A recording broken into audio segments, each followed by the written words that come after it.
to come up here. It is a visual treat, so they're really fun to watch. Welcome to the Bow Undercroft. Our camp group this year is called 5 Days and Fabulous. They came up with this great name. Most of them have not touched a handbell until they came to camp.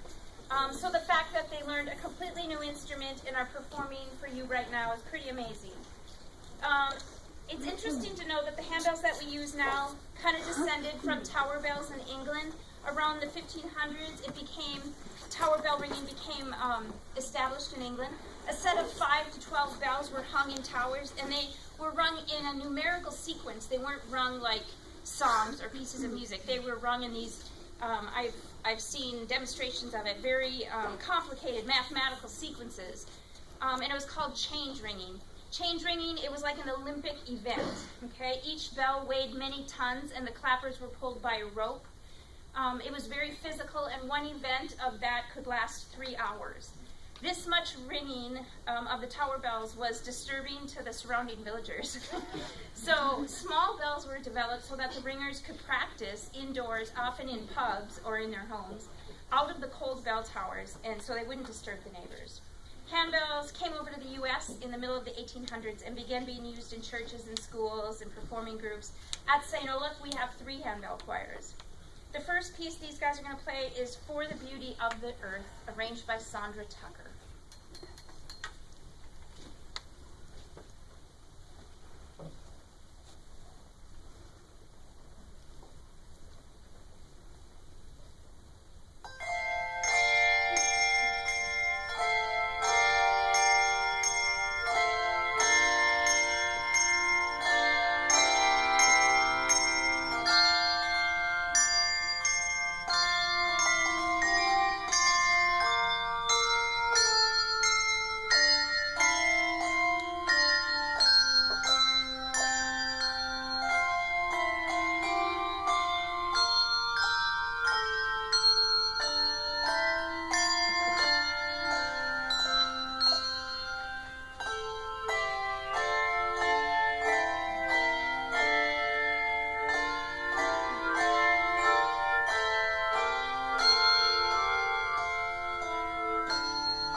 This piece has many techniques to watch for. You can play short many different ways on handbells. They all sound a little bit different. Using mallets on the bells is one way if they're on the table. On the last note, they strike the bell on the table pad, which is called martellato. You can also watch for techniques. They do shakes, they do vibrato where they're moving the bells, they do echoes where they're touching the lip of the bell on the table, and they do gyros where they do some circles with their bells. And they all have just a slightly different sound. Unafuna is an interesting name, and here's what the composer says about the piece. Some children have imaginary playmates when they are young. Unafuna was such a magical being. Unafuna musically recalls playful teasing, secret winks, and important whispered messages shared between a creative child and her invisible friend.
It's called hand chimes. They have a mellower sound than handbells, but they're really played with the same stroke that we use in bells. When we play, we don't have the luxury of like a band or an orchestra where you have so many different tone colors. So it's really nice to have the chimes to add once in a while to change tone colors. Our last piece is a hymn arrangement of Oh God, Our Help in Ages Past. It's by Ron Mallory. And we'd like to feature counselor and St. Olaf Handbell Choir graduate Kari Hansen on flute. Woo!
snacks. Come back to camp next year and play handbell.